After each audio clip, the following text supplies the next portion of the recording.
Olá pessoal, tudo bem? Eu sou a professora Elisete Mainardes Appel e hoje vou falar sobre figuras de linguagem.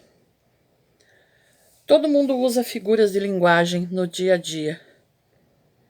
Quando vocês dizem lá para a mãe ou para o pai de vocês: hoje estou morrendo de cansado que a professora pediu para fazer um monte de tarefas, vocês estão usando uma figura de linguagem que chama hipérbole. Hipérbole é o exagero. Sempre que você usar o exagero, isso se chama hipérbole. Em geral, as figuras de linguagem são muito usadas na literatura, mas é claro que a gente utiliza no dia a dia também. Para entendermos o conceito de figuras de linguagem, precisamos saber a diferença de denotação e conotação. O que é denotação? Denotação é o uso das palavras no seu sentido real, no sentido do significado que elas têm lá no dicionário. E a conotação, por sua vez, é o sentido figurado que se dá às palavras, o sentido que não é o comum delas. Eu vou falar de algumas figuras de linguagem para vocês, não de todas, porque elas são várias, são inúmeras. Por exemplo, se a pessoa diz para o outro: você é uma flor. Essa expressão você é uma flor a gente vai chamar de metáfora. O que vem a ser uma metáfora? Uma metáfora é uma comparação reduzida. Se eu disser você é como uma flor, isso é uma comparação. Se eu digo você é uma flor, isso é uma metáfora. Porque você está dizendo que a pessoa é delicada como uma flor, é cheirosa como uma flor, é bonita como uma flor, né? A diferença entre metáfora e comparação é que a metáfora não tem o termo comparativo, esse como, parecido com, igual. Então, isso é uma metáfora. Ou um outro exemplo: você é um docinho. Está dizendo que a pessoa é uma pessoa educada, querida, mas também quando a pessoa diz você é um docinho, conforme o tom de voz, pode ser uma ironia. Você é um docinho, mas na verdade a pessoa é alguém azedo, ruim. O exemplo de quando eu uso, por exemplo, a expressão flor, mas não no sentido figurado. Ganhei uma flor. Por que eu sei que ganhei uma flor não é o uso da linguagem figurada? Porque a flor ali é um vegetal, né? A representação literal de flor. A menos que eu esteja dizendo que ganhei mais uma flor por ser mais uma amiga, ou um filho, uma filha, por exemplo, ou mais um ano de idade, a gente chama também de mais uma flor, uma rosa no jardim. Se for uma flor no sentido literal, então isso é o uso da linguagem denotativa e não conotativa, ok? Outro exemplo de figura de linguagem. Gosto de ouvir a Locke, por exemplo. Por que isso é uma figura de linguagem? Porque você não ouve a Locke, você ouve a música que o Alok faz, que o Alok toca, que o Alok produz. Então eu estou usando o nome do DJ no lugar de dizer que ouço a música dele. Ou gostaria de entender Machado de Assis. Nem tem como você entender Machado de Assis porque ele não é mais vivo. Mas eu gostaria de entender quer dizer, gostaria de entender os textos que ele escreveu, as obras que ele escreveu. Comprei Bombril. O que eu comprei foi palha de aço da marca Bombril. Isso para todas as outras marcas que a gente usa. Gillette, Omo, Nescau. Então você está usando a marca no lugar do produto. Tomei um copo de suco. Você não toma o copo, toma o que tem dentro, né? Então você está falando do conteúdo no lugar do continente. Continente quer dizer o que estava dentro, né? Ok? Outro exemplo.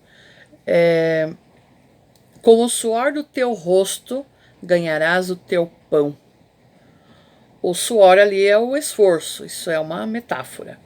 Mas ganharás o teu pão, não é só o pão, é o feijão, o arroz, a salada, a fruta, a carne, mas não só isso, também a vestimenta. Então, esse ganhar o pão é no sentido de ganhar o sustento. Ou ainda, debaixo do meu teto não acontecem tais coisas. O que é debaixo do meu teto? Quer dizer, na minha casa. Mas ao invés de falar na casa toda, eu só falo do teto. Portanto, isso é uma metonímia. Um outro exemplo de figura de linguagem é a catacrese. O que é uma catacrese? É o uso de uma expressão por aproximação. Por exemplo, o pé da cadeira. A cadeira tem pés? Como é parecido com pés de seres vivos, acabou se dando o nome de pé para as cadeiras, né? Para o pé da cadeira, que não tem um outro nome para isso. O braço do sofá, a batata da perna, a menina dos olhos, a orelha do livro, ou então o engarrafamento. Cheguei atrasada porque eu estava num engarrafamento, quando tem muitos carros parados. Ou ainda, embarquei no ônibus. Mas o embarquei não é num barco? Azulejo verde. Então não deveria ser verdejo? Então essas expressões a gente vai chamar de catacrese, porque nós as usamos uma vez que não existe uma outra no seu lugar. O outro exemplo que a gente usa é o pleonasmo. Pleonasmo pode ser tanto uma figura de linguagem, uma figura de estilo, um recurso para deixar a poesia ou a literatura mais interessante, mas também pode ser algo que deixa o seu texto mais pobre. A gente chama isso de pleonasmo vicioso. Exemplo de pleonasmo na literatura, como figura de linguagem. Por exemplo, Fernando Pessoa escreveu: ó mar salgado, quanto do teu sal são lágrimas de Portugal. Quando ele fala sobre as grandes navegações. O mar salgado, há necessidade de dizer que o mar é salgado? O mar sempre foi salgado. Então, quando ele diz mar salgado, isso é um pleonasmo. Mas aqui ficou bonito e ficou interessante porque ajuda na rima interna. Ou então, tem um outro trecho de um poema que é: e rir meu riso e derramar meu pranto. Rir o riso. Só tem como rir o riso, né? Mas esse uso do rir meu riso foi como um estilo, como uma figura de linguagem.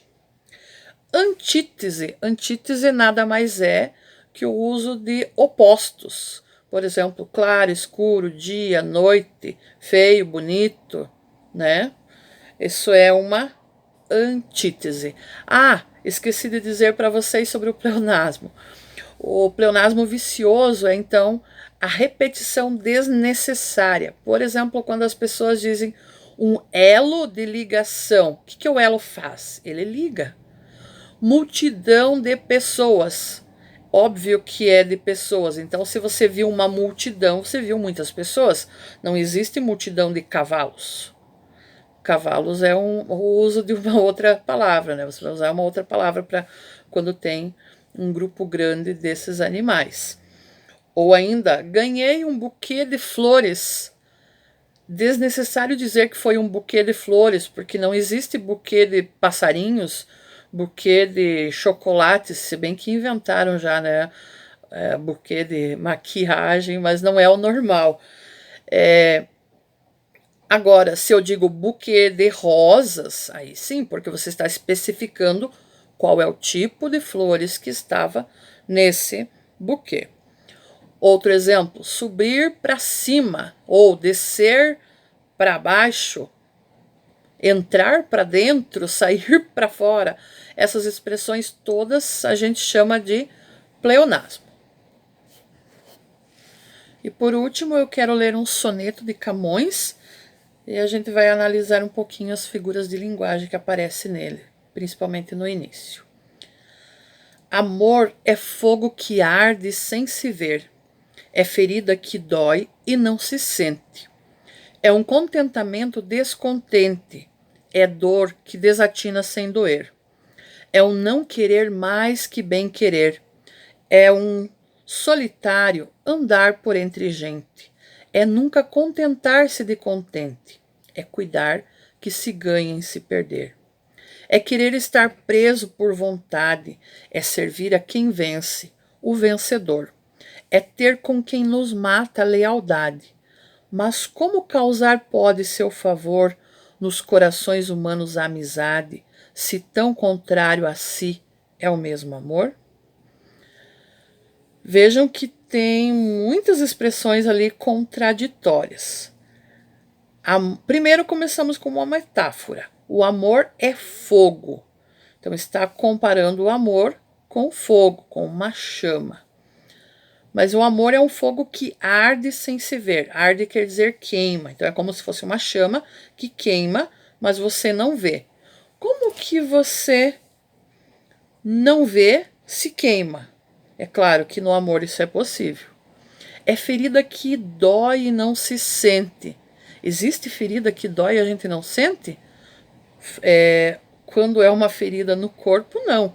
Mas quando é uma ferida causada pela paixão, pelo amor, aí sim, ela dói e você não sente. É um contentamento descontente. Você está contente e descontente ao mesmo tempo. É dor que desatina sem querer, sem doer.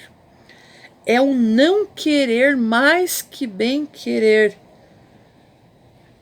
Agora veja essa que interessante. É solitário andar por entre gente. A pessoa está no meio de muitas pessoas, mas ela se sente só. Ela se sente solitária porque não tem a pessoa amada do seu lado. É um solitário andar por entre gente. É um nunca contentar-se de contente. E é cuidar que se ganha em se perder. Muitas as pessoas apaixonadas perdem e ganham ao mesmo tempo. Elas ganham a companhia da pessoa, ganham o amor da pessoa, mas ao mesmo tempo elas deixam de fazer determinadas coisas que faziam antes, quando não estavam namorando, não estavam ficando, não estavam com a pessoa que elas estão, com quem elas estão agora e que elas estão amando. Espero que tenham gostado. Deixem um like para mim e se inscrevam no meu canal. E até a próxima!